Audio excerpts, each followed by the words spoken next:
The 14th stanza of Bhaja Govindam.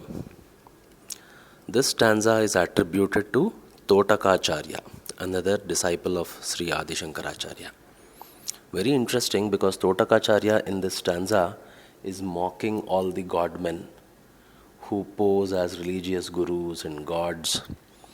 He says this, Jatilo Mundi Lunchita Keshaha Kashayambara Bahukrita Veshaha Pashyannapi Chana Pashyati Moodhaha Udara Nimittam Bahukrita Veshaha. What he says is, there are many so-called godmen, religious gurus, who pose themselves as spiritually realized. Some of them may be clean shaven, the head is clean shaven. They do not have hair on their head. While some others have a lot of hair on their head, they have tied the hair into a big knot on the top of their head. He is typically referring to those sannyasis who never shave their head or cut their hair, and the hair becomes a jata. Jata is basically the thing which you see on Lord Shiva's head, lot of hair just rolled up into a bun. So there are such people also. There are people, sages, who call themselves sages, who do not have any hair on their head. They are head shaven. Some of them grow their hair very long and matted locks on their head. While some people wear kashaya. Kashaya means orange robes. Kashaya ambara. Ambara means clothes. Some people pose that they are godmen by wearing orange or saffron clothes. So he is describing all types of gurus, while some other gurus or people wear all kinds of colors, not just saffron. So he's talking about all kinds of people who proclaim themselves to be self-realized. Some are clean-shaven headed, some are matted locks, and some are wearing saffron, some are wearing whatever color they like. But he says all of this is just for livelihood. Udara nimittam. Udara means for stomach. All of them are just making a living for themselves. None of them are self-realized, because he says external appearances don't even matter. However you look, whatever you are trying to portray that you are a god man, you are self-realized. But what is the point? He says, Pashyannapi chana pashyati moodaha. He's saying all of them look like they are realized, but all of them are moodaha. Moodaha basically means ignorant people who cannot even see the truth which is lying in front of them, which is lying everywhere in the universe, including your own body, in every living and non-living thing in the existence. That ultimate truth is there. It is revealing itself in so many forms to you. So this truth is everywhere in front of you, and yet you are ignorant to pursue the truth. You are ignorant to realize the truth.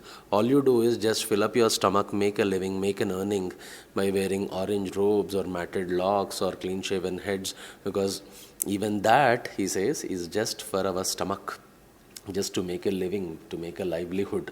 None of them are really self-realized, because ignorant people cannot become self-realized even though truth is staring in their face. Truth is revealing itself in everything in the existence, yet you are unable to perceive it. You are unable to realize the truth which is lying right in front of your eyes. So what is the point whether you have matted locks, you look like an Aghori sannyasi, or you look like a very pious Brahmin with shaved head, or you look like a Baba wearing saffron, or you do whatever colorful dresses you wear, trying to portray that you are self-realized and you understand this real truth. You do not. He says nothing to do with external appearances. So you cannot recognize a realized person by his physical appearances.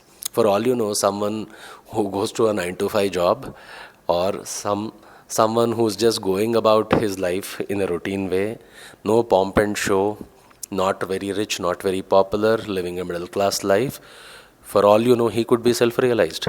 So in a way, Totakacharya is explaining the whole futility of external appearances, not just of you and me, for all those people who even pose as godmen. Because even people on spiritual sadhana, they feel that, okay, a particular kind of look and attire and dress is more important for their spiritual sadhana or journey. Totakacharya is negating all that philosophy here. He says, doesn't matter, because truth is everywhere. Doesn't matter you look like a sadhu or not, whether you proclaim that you are a sadhu or not. He says, he's describing here about all the sadhus only in these dresses, because this is not written today in the time of Instagram and YouTube. These are hundreds of years old. These people are more than 1,000 years old people.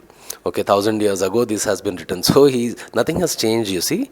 Even those days there were godmen who were posing like godmen. Even those days people were ignorant and focusing more on the external appearance, whether head is shaven or in fact they used to carry pride, in our sect we don't grow hair. He even talks about in this stanza in Sanskrit, the translation is also there that some people even pluck their hairs out.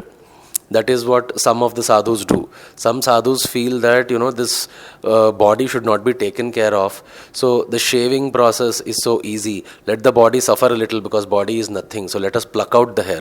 So some people grow it, some people shave it, some people pluck the head's hair because their sect or religious, tradition says so. He says, doesn't matter. Whether you wear orange, white, whatever pink you wear, whatever color of clothes, you look whatever the way you are, you portray that you are on the path to self-realization. He says doesn't matter, because truth is everywhere.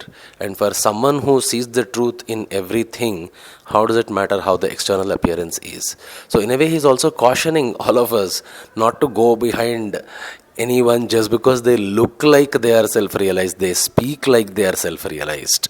So this is the contribution to 14th stanza of Bhaja Govindam by Totakacharya. So until the 15th stanza, see you guys. Bye-bye.